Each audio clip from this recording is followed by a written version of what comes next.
Le cours de l'histoire. Xavier Mauduit. Une part de pisane, une part de génoise, un peu d'Aragon et voici la recette de la Corse médiévale. Le paysage porte les traces sublimes de ce passé avec ses tours, ses châteaux, ses œuvres d'art et ses chemins dans la montagne et dans les mémoires, ses archives et ses récits aussi pour une histoire qui fonde l'identité corse. Mais avant tout, pour appréhender la Corse génoise, il faut préparer, et oui, une bonne génoise. Alors les œufs entiers sont mélangés avec le sucre, puis ensuite nous allons continuer de battre ce mélange au bain-marie. Lorsque le récipient est complètement froid, l'appareil doit faire le ruban, en fait, comme ceci. Puis nous allons incorporer les 125 grammes de farine tamisée. Nous mettons maintenant 60 grammes de beurre fondu. Dans un moule à manquer, spécial pour génoise, versez l'appareil. Mettez la génoise dans le four, environ 20 à 30 minutes. Et voilà, nous avons notre Corse génoise. Bonjour Vanina Marquis van Kovlaert. Bonjour. Cette Corse génoise, il faut la dater. À partir de quand la Corse est-elle génoise ? Alors c'est une question qui est finalement assez difficile. On peut dire que ça commence en 1133 avec le partage des évêchés, lorsque l'archevêque de Gênes obtient les évêchés septentrionaux de la Corse.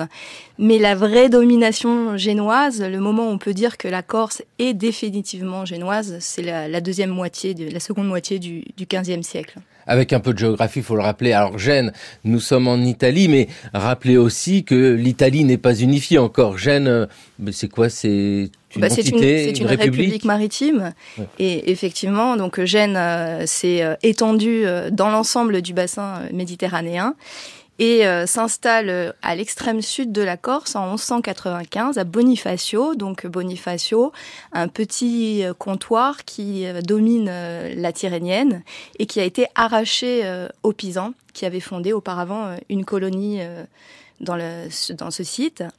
Et à partir de 1195, donc les Génois vont développer un commerce avec la Corse et des relations conflictuelles et extrêmement difficiles avec les seigneurs de l'arrière-pays. Alors là, nous étions partis sur de la génoise, mais nous arrivons sur le millefeuille, parce que avant les Génois, il y a les Pisans. Si l'on remonte comme ça, et pour aller de manière extrêmement vite, la Corse faisait partie de l'ensemble de l'Empire romain. Après, elle suit ses évolutions cartographiques bien complexes qui nous conduisent à l'arrivée des Pisans, de Pise.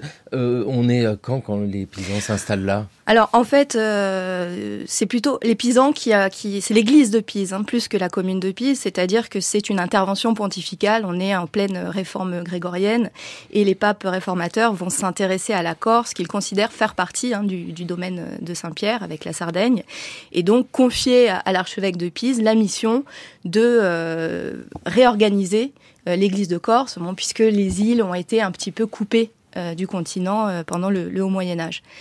Et donc l'archevêque de Pise va en Corse être appuyé par un pouvoir laïque, le pouvoir des marquis aubertingues, ce qui fait que au XIe, XIIe siècle se mettent en place également des seigneuries dans l'île, dont on trouve la trace sur le territoire avec des fortifications qui vont jalonner l'ensemble de l'espace insulaire et des conflits qui vont très vite s'ouvrir aussi bien entre seigneurs locaux qu'entre Pisans et Génois pour la domination de l'île et même entre papes et empereurs. Je fais apparaître une carte mentale de la Corse et j'ai Bastia qui est tout au nord, j'ai Bonifacio qui est tout au sud, mais quand je regarde ma carte et je vois que Gênes, c'est en Italie, bien sûr, mais c'est au nord. Et Pise, c'est plutôt au nord. Et vous nous avez dit qu'il passe par Bonifacio. En fait, c'est quoi le choix des destinations ici ? C'est plutôt dans les régions où il y a déjà de quoi s'installer, où il y a des régions, et on le sait bien, c'est important pour la Corse, où il y a des ressources ? Alors, c'est vrai qu'il faut commencer peut-être par la géographie et donc présenter rapidement peut-être cette île, son organisation. Donc c'est une île qui est très proche de l'Italie, vous l'avez dit hier dans l'émission sur les Étrusques, on est à 90 km de la Toscane, donc très facile d'accès depuis l'Italie, mais qui est traversée par une chaîne de montagnes d'inclinaison nord-est-sud-ouest qui la divise en fait en deux espaces. Donc on traverse très facilement, on franchit les monts en permanence et donc les deux espaces sont connectés, mais quand même, on peut dire qu'il y a 2 micro-régions en Corse, un nord qui est vraiment tiré vers l'Italie et un sud qui s'ouvre sur la Sardaigne, puisque à Bonifacio, on est seulement à une douzaine de kilomètres de la Sardaigne. Alors l'intérêt de Bonifacio, c'était justement d'être un avant-poste pour la colonisation de la Sardaigne, parce que les ressources, elles sont plus importantes chez la voisine. La Sardaigne avait de l'argent notamment, des mines d'argent, donc voilà, ce qui faisait tout l'intérêt de son exploitation par Pise. Donc on peut dire que dans un premier temps, la Corse est surtout intéressante parce qu'elle est sur les routes maritimes et qu'elle facilite l'accès à la Sardaigne. Mais en tant que territoire, c'est une île qui n'est pas très riche et qui n'est pas très peuplée, donc c'est ni une zone de production ni une zone de marché. Vanina Marquis von Kovlart, vous êtes maîtresse de conférences en histoire médiévale à l'Université de Corse, un royaume dans la mer, l'archipel corso-sarde, 13e, 16e siècle. Ah bah oui, dans le titre de votre travail, vous reliez la Corse à la Sardaigne. Ces 2 îles ont le même destin au Moyen-Âge ?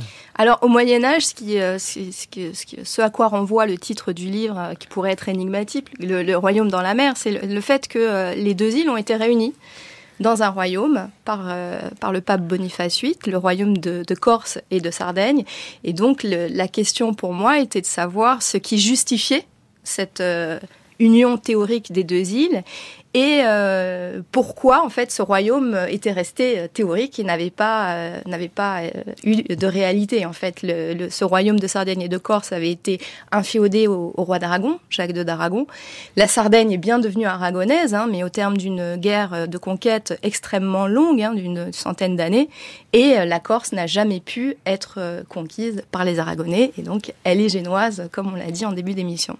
J'aime beaucoup l'idée de ce royaume voulu par le pape, mais qui n'existe pas. Il existe sur le papier. C'est un royaume de papier, effectivement, un royaume théorique, mais qui a eu son importance dans les stratégies et les représentations des élites insulaires. En fait, moi, ce qui m'intéressait, c'était de reconstituer la place des élites locales dans ces réflexions un petit peu méditerranéennes, cet échiquier politique, et de voir comment, en fait, ces acteurs-là ont essayé de jouer leurs cartes dans un rapport de force qui n'était pas forcément à leur avantage. Et ce sont des acteurs extrêmement secondaires et précaires des relations internationales, mais qui étaient tout à fait conscients des enjeux, des rapports de force et qui avaient une activité diplomatique assez déployée. Et ce qui a permis d'ailleurs, ce qui justifie toutes les difficultés de la conquête, aussi bien aragonaise de la Sardaigne que génoise de la Corse. Et après, si vous voulez, dans la conclusion de tout cela, c'était aussi de comprendre comment, après tant d'efforts et tant de difficultés pour conquérir ces îles, comment elles avaient pu être finalement intégrées dans des États continentaux, donc péninsulaires, et dirigés à distance. Et comment, après cette vive opposition, s'était construit une adhésion, une négociation politique avec les élites locales. À la recherche des élites locales, en Corse peut-être, mais évidemment, il faut aller de l'autre côté de cette mer tyrrhénienne, il faut aller voir un peu ce qui se passe à Pise et à Gênes. À Pise, les archives d'État et surtout l'Archivio Arcivescovile sont des lieux importants pour les chercheurs corses. L'archevêque de Pise fut primat de l'île jusqu'en 1130, titre qui a toujours valeur aujourd'hui. Cela explique que l'on trouve ici les plus anciens documents ayant trait à la Corse. Autre étape de choix, l'Archivio del Municipio à Gênes, où sont conservés des documents administratifs depuis le XVIe siècle et de l'ancienne Superba Genovese. Mais incontestablement, l'Archivio di Stato de la capitale ligure est le sanctuaire, le palais où s'agrègent au gré de 3 étages 23 km de rayonnage, 131 000 liasses contenant chacune des milliers de documents de toutes sortes, 3690 parchemins, 2000 cartes racontent patiemment l'histoire depuis le XIe siècle jusqu'à 1805. 34 personnes, érudits, administratifs et appariteurs, veillent jalousement sur cette histoire manuscrite où la Corse tient une grande part. Les archives secrètes, le fonds Banco San Giorgio, le fonds Corse sont d'inépuisables sources pour les chercheurs insulaires qui viennent ici depuis 15 ans. Les archives de Gênes et de Pise présentées en 1987 sur Corsica Serra. Dites-nous, Vanina Marquis von Kovlart, alors ces archives historiennes de la Corse, vous allez les trouver hors de Corse beaucoup ? Ah oui, alors justement, c'est une de nos difficultés, mais peut-être aussi, c'est finalement, on en a fait un avantage, c'est que nous n'avons absolument pas d'archives locales pour la période médiévale, nous n'avons pas d'archives seigneuriales, et nous n'avons pas non plus les archives même des villes génoises, c'est-à-dire de Calvi et de Bonifacio. Donc toute recherche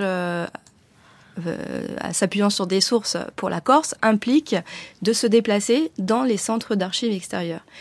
Les archives de Gênes, comme l'a montré l'archive que vous nous avez fait entendre, sont les plus riches pour étudier la Corse, puisque on a un fonds avec le Banco di San Giorgio, un fonds d'administration, la naissance d'un État génois en Corse, extrêmement documenté pour la seconde moitié du XVe siècle. Mais ces archives de Gênes, pour être efficaces, doivent être aussi confrontées aux autres fonds d'archives, les archives de la Couronne d'Aragon, qui livrent une autre vision de la Corse, puisque cette fois, les documents nous renseignent sur les seigneurs, les Cinarchesi, les seigneurs qui étaient opposés à Gênes, mais alliés à l'Aragon. Et puis, on l'a dit aussi dans l'archive, il y a des sources intéressantes à Pise, notamment pour le trafic commercial, parce que même si la Corse est génoise, les relations avec Pise ont été extrêmement dynamiques jusqu'à la fin de la période, les relations commerciales. Et pour le royaume d'Aragon, ces archives se trouvent où ? Alors, c'est les archives de la Couronne d'Aragon à Barcelone. Donc, c'est le fonds de la chancellerie royale.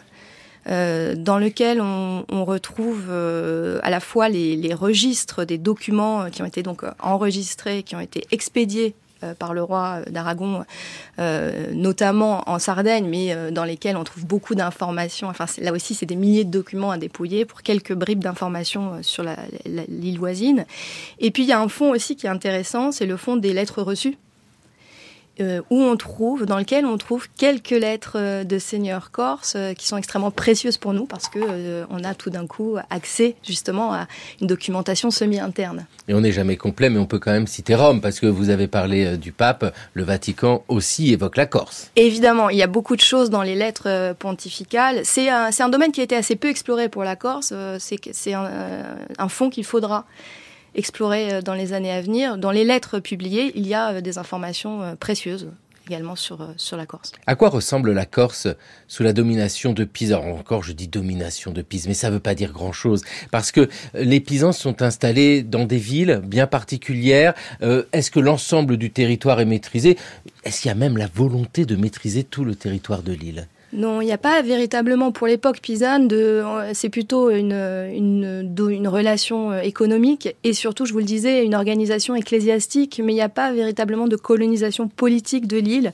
Manifestement, donc, il y avait ce comptoir de Bonifacio, dont on a la trace de manière indirecte, puisque dans les récits de la prise de Bonifacio, on nous dit que les Pisans s'y étaient installés, et les annales génoises disent mais les Pisans menaient une activité de course et de piraterie contre les intérêts génois, ce qui justifie la prise de Bonifacio.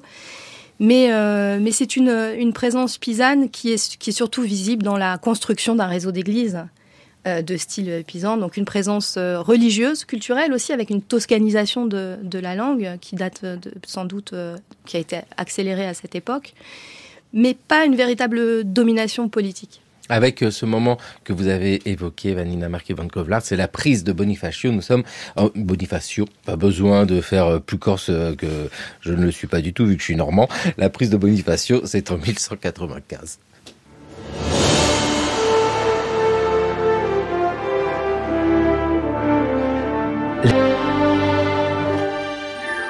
La prise de Bonifacio, lue, j'ai envie de dire racontée par Thomas Beau, Thomas qui réalise le cours de l'histoire avec aujourd'hui Anna Holweck et à la technique Marie-Claire Oumabadi. Cette prise de Bonifacio en 1195, Vanina Marquis van Kovlart, moment intéressant. Alors, pour ce qu'il représente sans doute, mais aussi parce que c'est un document qui permet à l'historienne que vous êtes de saisir ces différentes tensions qu'il y a entre Pise, entre Gênes.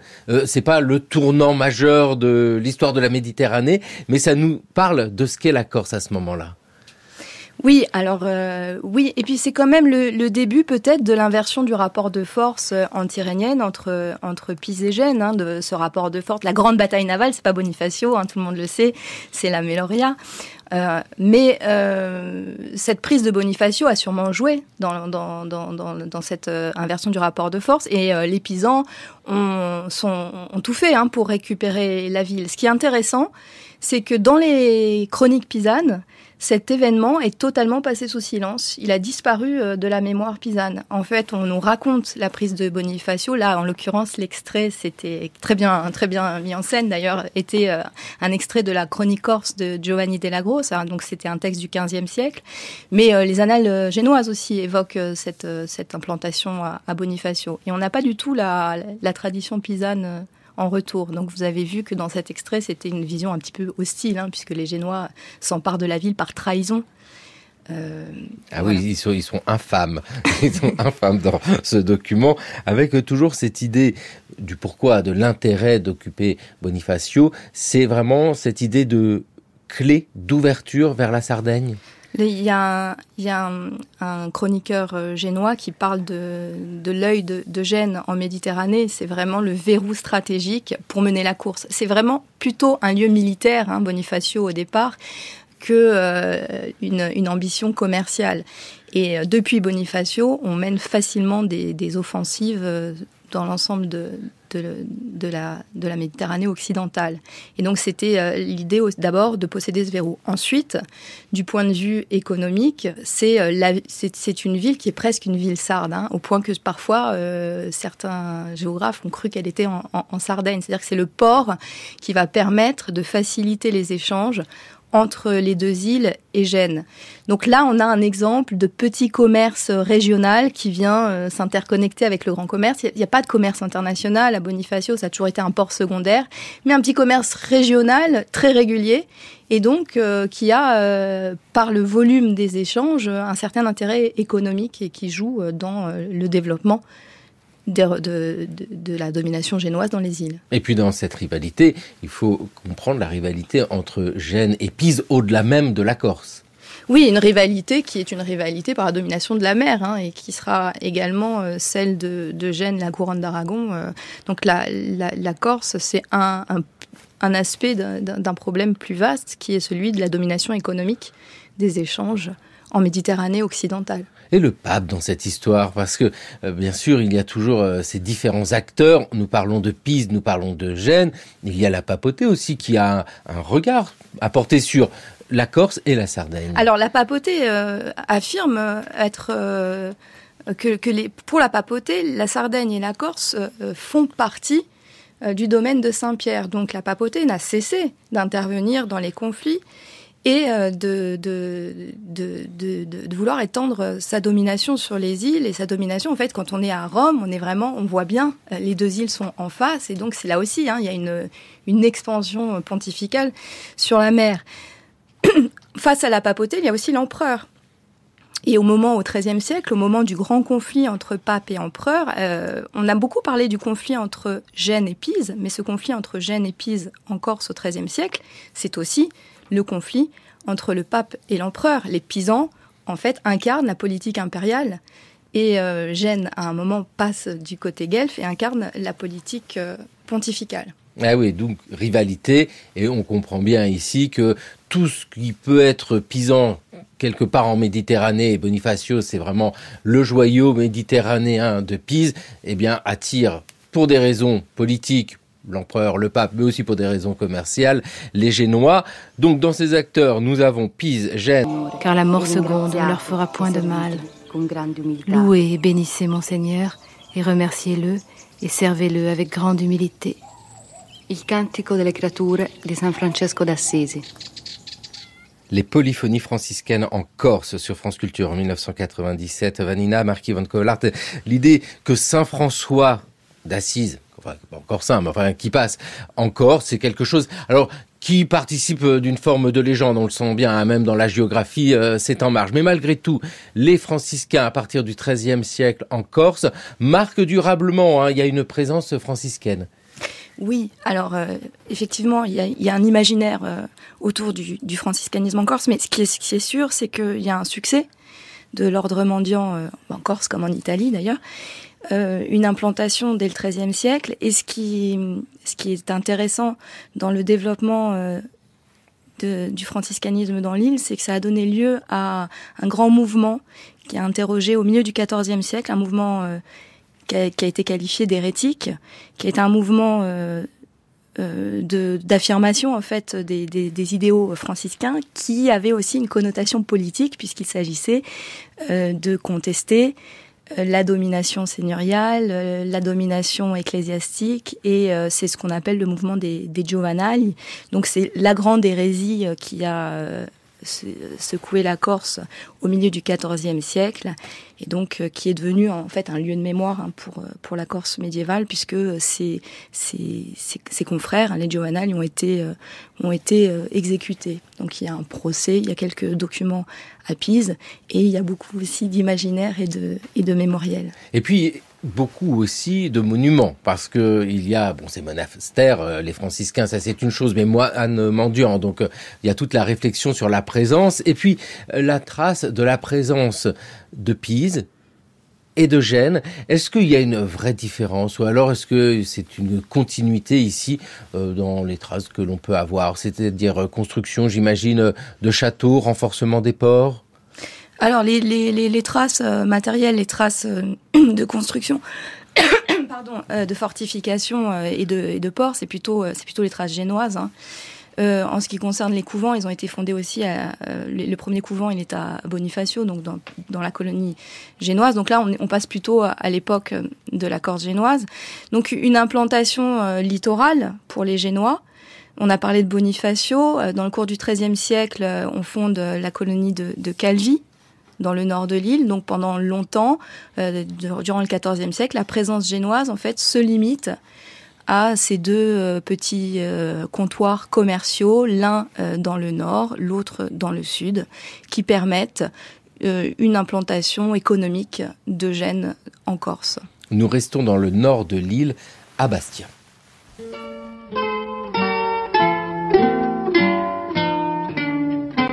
La citadelle de Bastia, bientôt 6 fois centenaire, elle est l'un des symboles les plus marquants de la présence génoise en Corse durant 4 siècles. Gênes, victorieuse de Pise à la bataille navale de la Meloria, tourne les yeux vers la Corse et s'installe tout d'abord à Biguglia. Mais le site de Terranova, avec ce promontoire qui constitue une défense naturelle, intéresse très vite les nouveaux arrivants. Lomellino va s'y installer vers 1380, et avec lui, toute l'administration de la République. Si l'on se réfère à la Chroniquetta, rédigée par un moine envoyé en mission aux environs de 1660, on constate que la citadelle est devenue le poumon de l'administration génoise. D'ailleurs, c'est ici que siège le gouverneur. Bastia, avec l'évocation de la bataille de la Meloria, c'est en 1977. Alors qu'est-ce que cette bataille en 1284, Vanina Markivan-Kovlar? Alors c'est une bataille qui a opposé la flotte génoise à la flotte pisane, et la flotte pisane a été écrasée par Gênes à ce moment-là. Et donc dans un premier temps, on avait interprété cette bataille comme étant la fin définitive de l'action de Pise en Méditerranée. Ça a été beaucoup nuancé ces dernières années, mais ça reste l'événement qui permet à Gênes de supplanter sa rivale en Méditerranée occidentale. Avec l'installation à Bastia, c'est-à-dire au nord de l'île, mais toujours à Bonifacio au sud? Alors l'installation à Bastia, elle n'a pas de lien avec la Meloria, c'est beaucoup plus tardif. En fait, le développement de Bastia est lié à la mise en place de l'État génois dans la seconde moitié du XVe siècle, le moment où Bastia est choisi pour être la capitale de l'État de l'Office de Saint-Georges en Corse. Pourquoi Bastia? Parce que le port était proche de Gênes. Et donc, au XVe siècle, on a deux nouvelles fondations. Bastia avait été fondée auparavant, mais prend vraiment ce rôle de capitale sous le gouvernement de l'Office de Saint-Georges, et dans le sud de l'île, une nouvelle ville qui va relayer l'autorité du gouverneur de Bastia pour ce qu'on appelle le delà des monts, c'est Ajaccio, fondée en 1492, après la victoire définitive de la Banque de Saint-Georges contre les seigneurs corses, puisque là on était vraiment dans l'enclave seigneuriale du sud de l'île. C'est intéressant d'avoir cité Ajaccio parce que ça permet d'équilibrer. Et j'allais vous poser la question pour ne vexer personne. Nous avons ici la carte qui se dessine peu à peu, mais les différents acteurs, il faut les évoquer parce que en parlant de Gênes, de qui parlons-nous ? On parle de la République de Gênes. Vous venez de citer ce Saint-Georges qui apparaît ici, mais c'est pas le saint lui-même qui nous intéresse. Non, alors Saint-Georges, c'est une banque privée qui s'est développée à Gênes à la faveur de la dette publique. En fait, c'est une association de financiers qui prennent en charge la dette publique en échange de l'impôt. Et en fait, Saint-Georges, peu à peu, devient la banque la plus importante de Gênes, jusqu'à devenir la seule au début du XVe siècle, et donc contrôle toutes les finances de Gênes. Et au milieu du XVe siècle, en 1453, devant les difficultés que Gênes rencontre dans ses colonies orientales, du fait, c'est l'époque de la chute de Constantinople, la Banque de Saint-Georges va être utilisée pour administrer les territoires outre-mer de la ville. Et donc, la Corse fait partie de ces territoires qui sont confiés à la Banque de Saint-Georges, qui présente l'intérêt, par rapport à la République de Gênes, d'être une institution stable, qui s'est placée en dehors des factions. Et donc cette stabilité va être la clé aussi du succès de l'action de la banque en Corse. Un succès qui est aussi lié au contexte méditerranéen, puisque à ce moment-là, donc ceux qui se sont toujours opposés à la domination génoise, ce sont les seigneurs, et ils ne vont plus avoir d'alliés derrière eux, puisque les Aragonais peu à peu se désintéressent de l'île, vont soutenir, mais soutenir beaucoup moins, de manière moins forte, l'action des seigneurs chinarkés contre Gênes. Donc c'est ce qui fait que dans la seconde moitié du XVe siècle, la Banque de Saint-Georges peut véritablement dominer l'ensemble du territoire. Oui, non, on voit vraiment ici que l'île est regardée de tous les côtés, que ce soit de Pise, de Gênes, de Rome éventuellement, et puis du royaume d'Aragon, avec tout ce questionnement autour de ces élites locales qui vous intéressent particulièrement, Vanina Marquis-von Kovlart, parce que, bien sûr, il y a des envoyés, j'imagine, si nous restons sur la période génoise, qui viennent de Gênes, de la banque, etc., peu importe. Les élites locales, comment se conçoivent-elles ici ? Est-ce qu'on est dans un mode d'identité en opposition avec ceux qui arrivent de l'extérieur, ou est-ce qu'il y a une mise en relation évidente des élites locales avec les Génois ?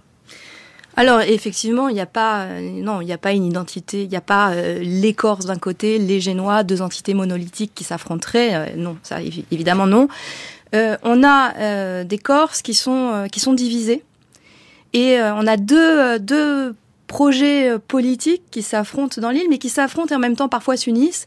Dans le nord de l'île, on a un projet populaire qui est plus proche de Gênes et qui est un projet communal, qui s'inscrit en fait dans la tradition communale italienne.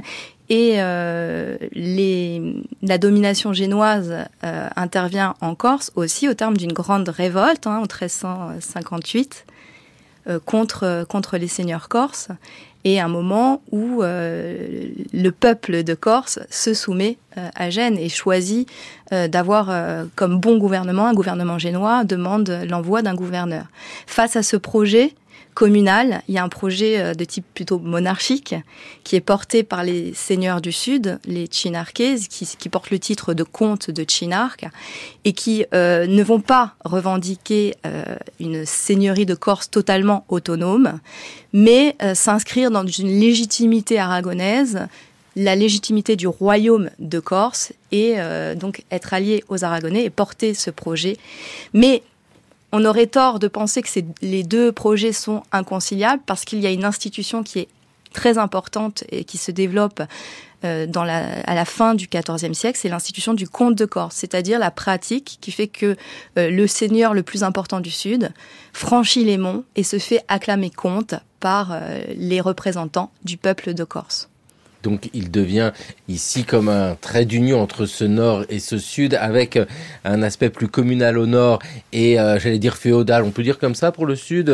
C'est peut-être un raccourci. Ce mot est compliqué à manier, de féodalisme. Oui, c'est un mot qu'on a rejeté. Je dirais plutôt seigneurial. Mais en réalité, on voit les seigneurs, mais quand on regarde à l'échelle en dessous, l'organisation des communautaires existe aussi dans le sud.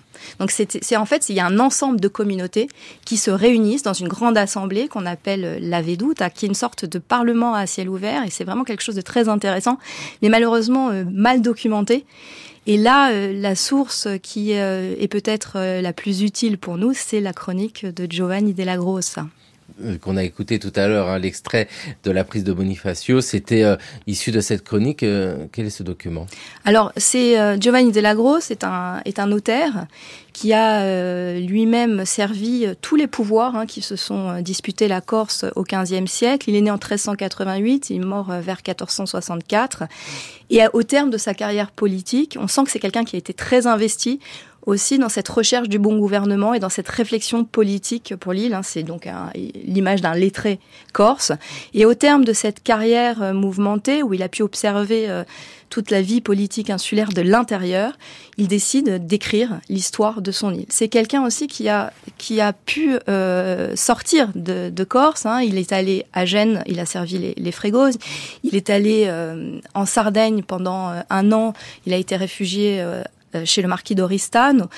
Il est allé aussi à la cour pontificale, à la curie, où il a passé plusieurs mois, au moment où le pape avait repris le gouvernement de la Corse. Donc c'est quelqu'un qui s'est informé, est un homme du XVe siècle et a voulu laisser une histoire de la Corse et aussi peut-être une sorte de testament politique, un discours politique sur le meilleur gouvernement possible pour l'île.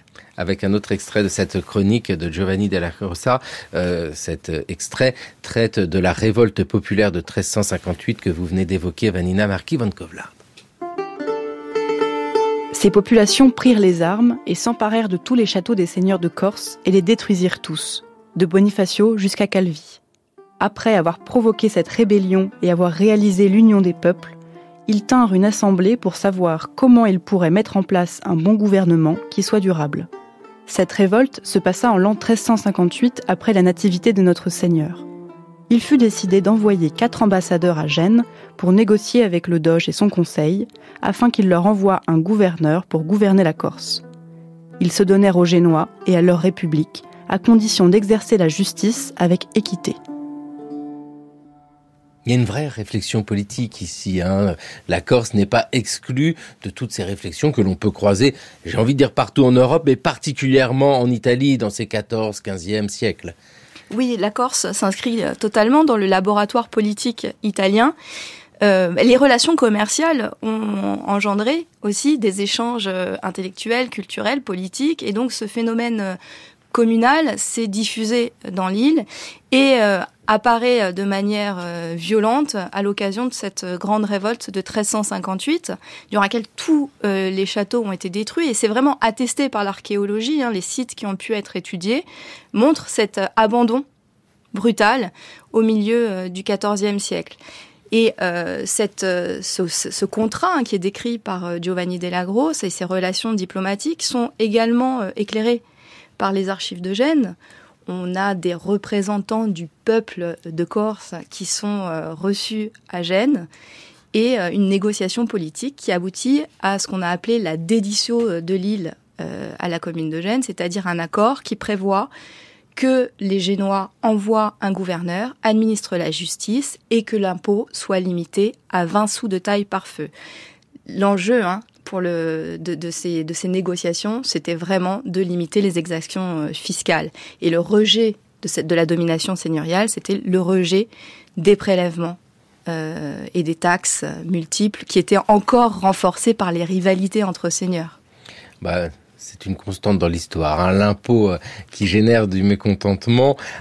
Avec la question de la maîtrise du territoire. Pour lever l'impôt, il faut être capable d'identifier les gens, les lieux. Pour la Corse, est-ce que c'est possible ? Parce que Gênes a beau envoyer des représentants, il faut là s'appuyer sur ce qu'il y a de plus local pour réussir à obtenir son impôt. Le système ne fonctionne que sur l'adhésion et c'est ce qui crée aussi son instabilité. C'est-à-dire que, et c'est d'ailleurs ce que déplore et critique énormément Giovanni della Grossa, qui a une vision très monarchiste des choses et qui, lui, pense qu'il n'y a pas de meilleur système que le système de la légitimité généalogique.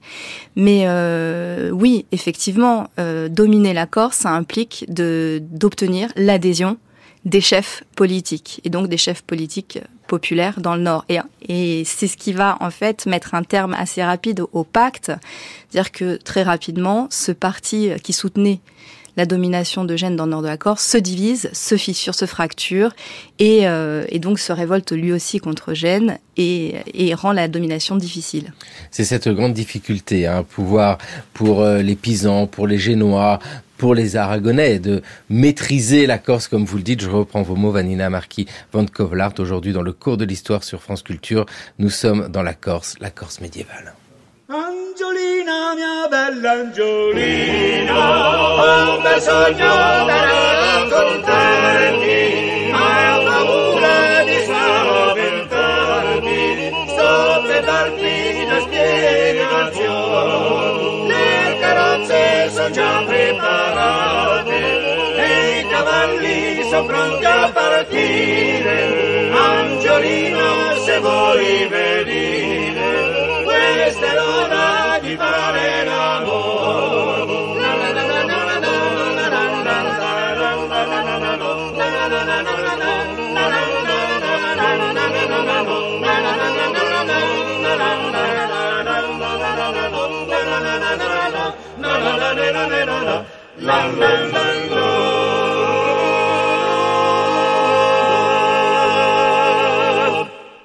Polyphonie génoise.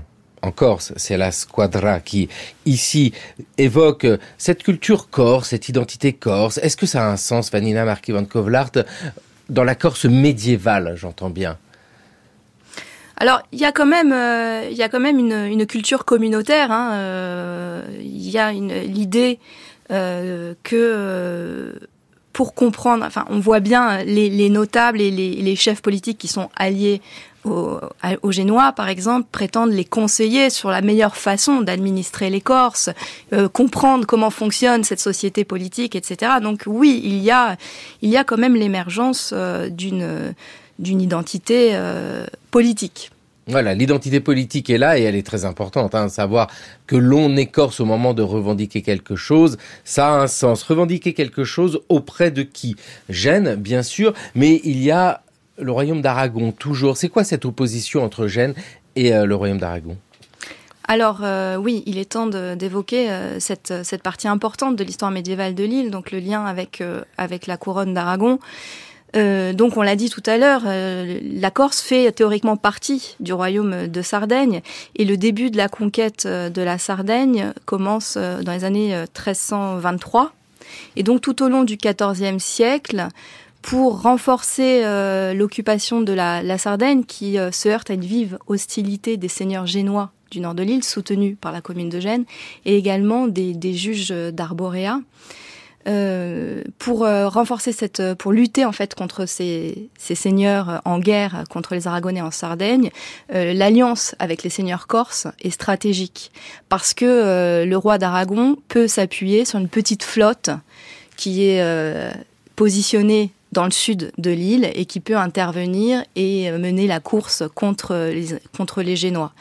Donc l'alliance du point de vue aragonais avec la Corse permet aussi de limiter les coûts, mais il n'y a pas non plus, comme c'était le cas pour les Génois, l'envie de dominer le territoire, ce qui est parfait pour les seigneurs corses, puisque c'est une alliance qui leur permet à eux de s'affirmer politiquement, puisqu'en tant que représentants de l'autorité royale sur place, ils obtiennent une légitimité incontestable, puisque le royaume a quand même été créé par la papauté, donc dans les discours politiques, pour convaincre les Corses et susciter l'adhésion, ça pèse de tout son poids.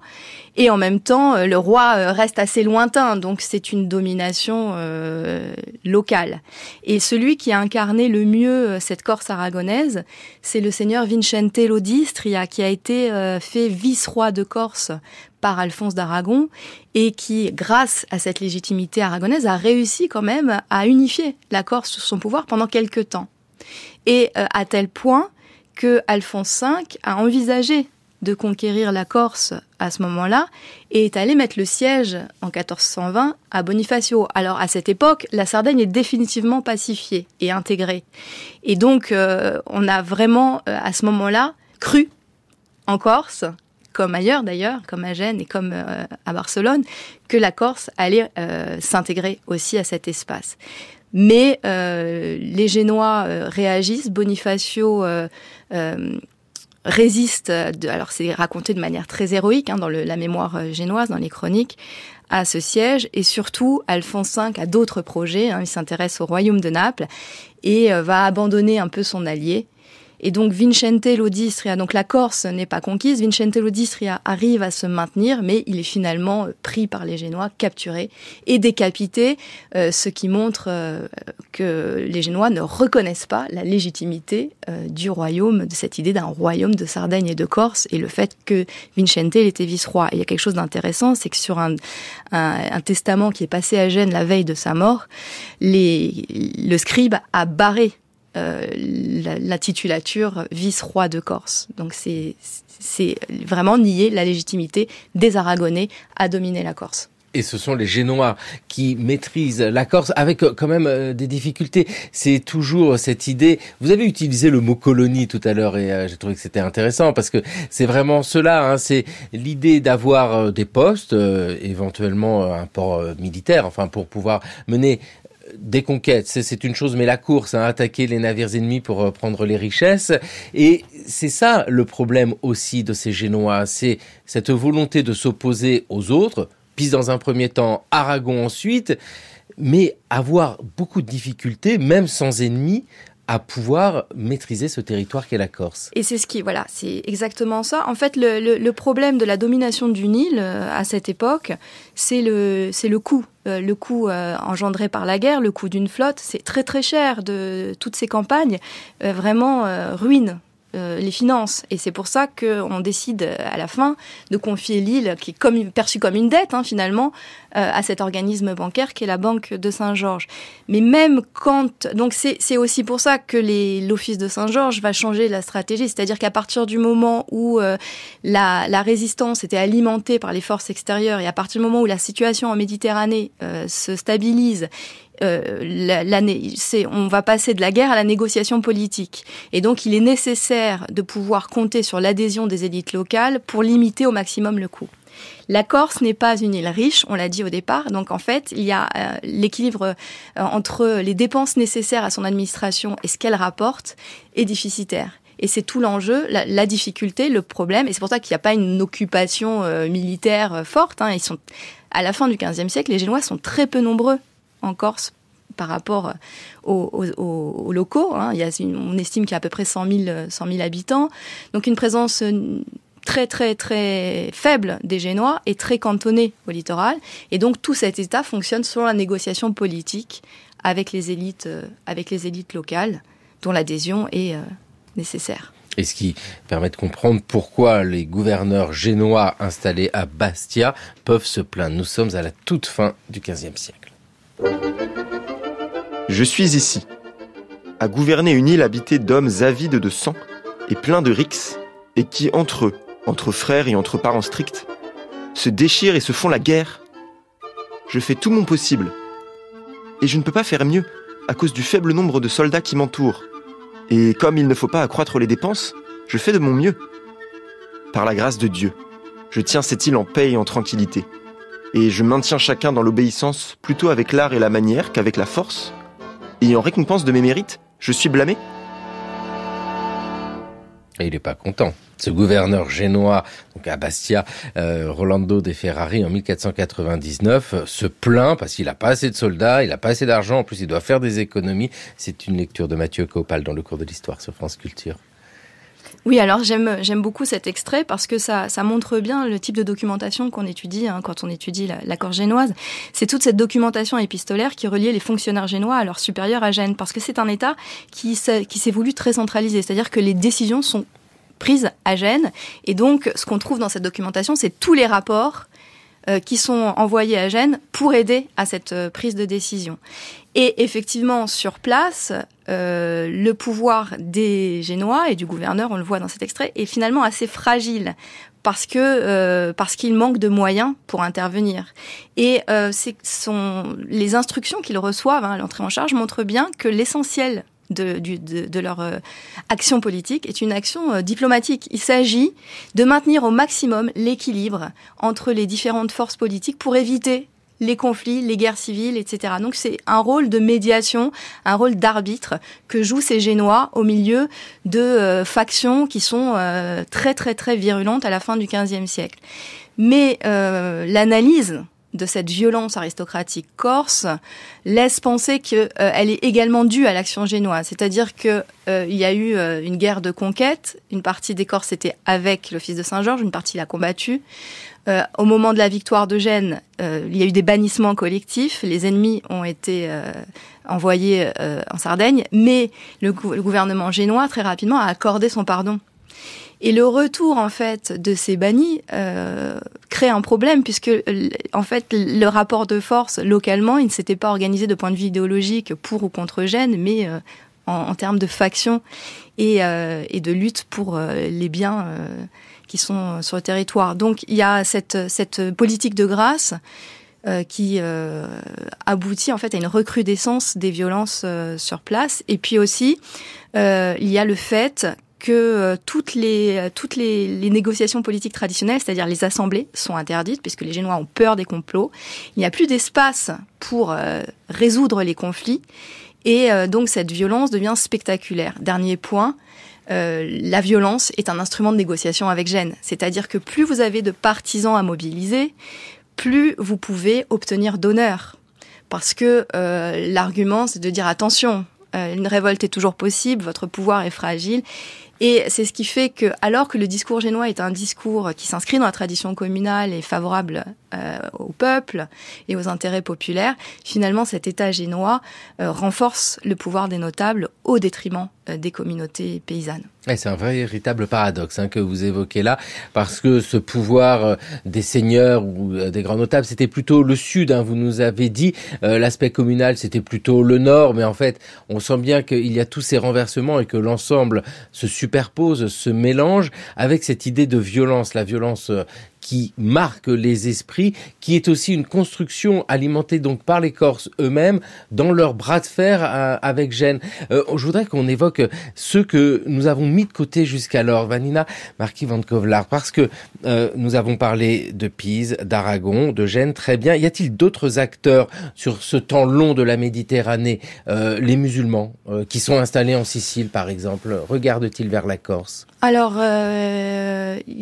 fait, la Corse et la Sardaigne ont été parfois utilisées comme base pour une piraterie islamique, mais il n'y a pas de présence durable attestée des musulmans dans les îles. Pour la Corse, en revanche, ce qui est intéressant, c'est que alors qu'on n'a aucune attestation, il y a un légendaire qui est rapporté par Giovanni della Grosse, selon lequel la Corse aurait été totalement islamisée, aurait été un royaume, même à l'époque du Haut Moyen-Âge, sous un roi musulman, une islamisation qui s'est fait de manière pacifique, petit à petit. Et donc, ce que raconte Giovanni della Grosse, c'est que c'est un contremain qui a été envoyé par le pape au IXe siècle, au temps carolingien, pour rechristianiser la Corse et la libérer, en fait, de cette présence musulmane. Donc tout ça est mythique. Et ce qui est intéressant, tant que l'archéologie ne nous aura pas démontré des relations plus ténues, ce qui est intéressant, c'est de comprendre pourquoi cette tradition-là. Alors, si on la compare au temps de l'auteur, c'est-à-dire le XVe siècle, il s'agit aussi d'affirmer les droits de la papauté, les droits des Tchinarkés, et dans un contexte où la menace turque enflamme les esprits.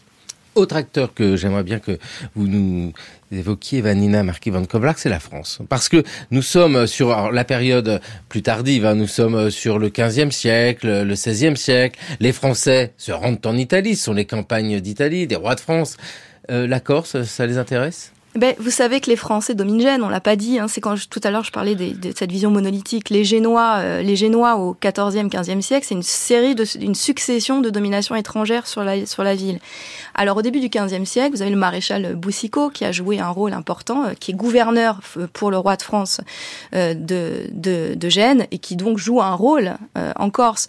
Par ailleurs, nos seigneurs corses révoltés contre l'Office de Saint-Georges à la fin du XVe siècle, le dernier à s'être révolté, Rinuccio della Rocca, était manifestement par sa femme génoise, assez proche du parti français.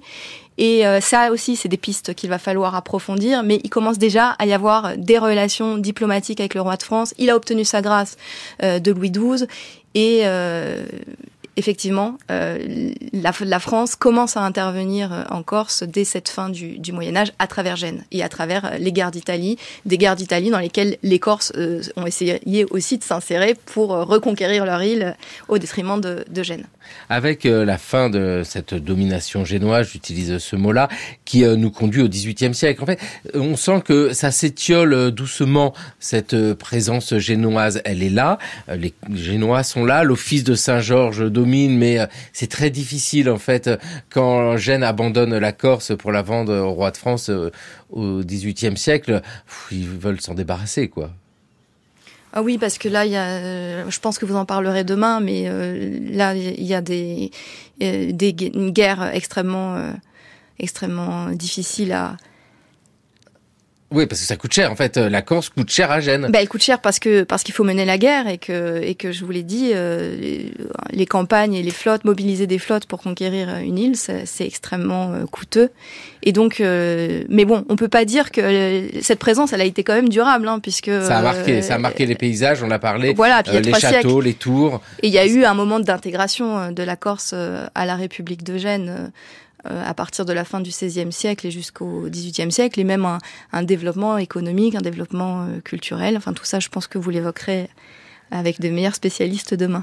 Et demain, c'est vrai que nous poursuivons notre réflexion sur la Corse avec cette Corse du XVIIIe siècle et du début du XIXe siècle, mais c'est celle de Pasquale Paoli. En tout cas, aujourd'hui, avec vous, Vanina Marchi von Kovlark, cette Corse était pisane ou génoise, peut-être un petit peu aragonaise.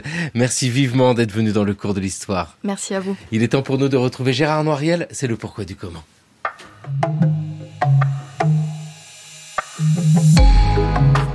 Comment pouvait-on être laïque au XIIe siècle ? Jusqu'au XIIe siècle, l'essentiel de la culture écrite fut produit et contrôlé par des clercs, ce qui eut pour effet de donner une image déformée et, le plus souvent péjorative, du milieu laïque.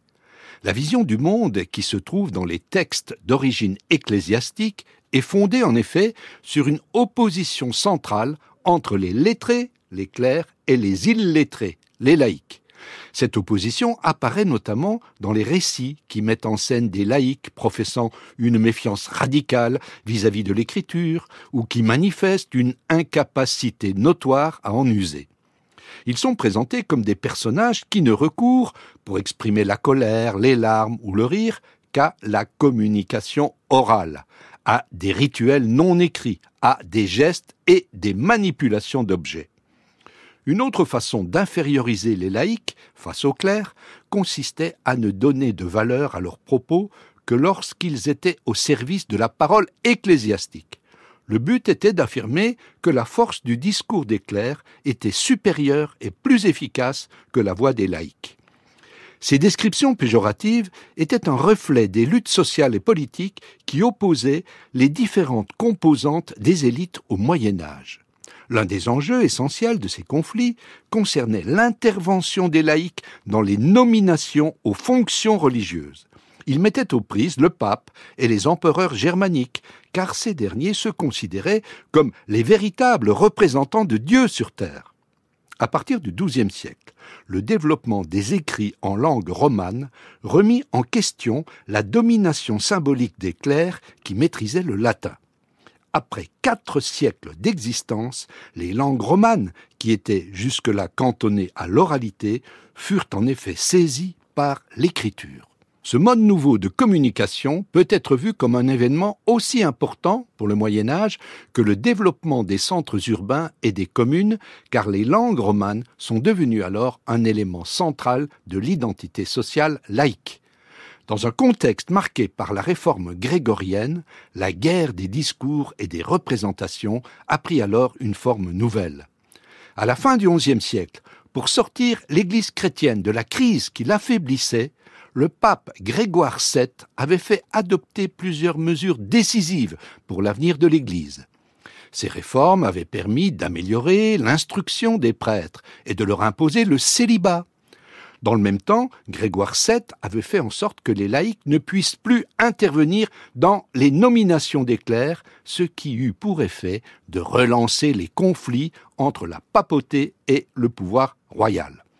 C'est dans ce contexte que s'est affirmée la culture écrite au sein du monde laïque, à la fois pour des raisons pratiques liées au développement des États et pour des raisons littéraires. La séparation entre l'oral et l'écrit, que les clercs avaient présenté comme l'expression d'un antagonisme entre deux mondes sociaux, a cessé d'être pertinente. L'oralité et l'écriture se développèrent à partir du XIIe siècle dans leurs interactions et non plus comme deux systèmes de communication antagonistes. Merci beaucoup Gérard Noiriel. Le pourquoi du comment à retrouver sur franceculture.fr et sur l'application Radio France. C'était le cours de l'histoire sur France Culture. Une émission préparée par Mathieu Copal, Jeanne Delecroix, Anne Toscan-Viudès, Jeanne Copet et Mayouen Guizou. Merci à l'INA, l'Institut National de l'Audiovisuel pour les archives. Merci à la Discothèque Centrale de Radio France pour les musiques. Cette émission et toutes les précédentes sont à écouter sur notre site franceculture.fr avec toute la semaine, cette semaine corse, de la Corse antique au nationalisme corse et toutes ses métamorphoses, en passant évidemment par la Corse médiévale et par la Corse qui se réveille avec Pascal Paoli.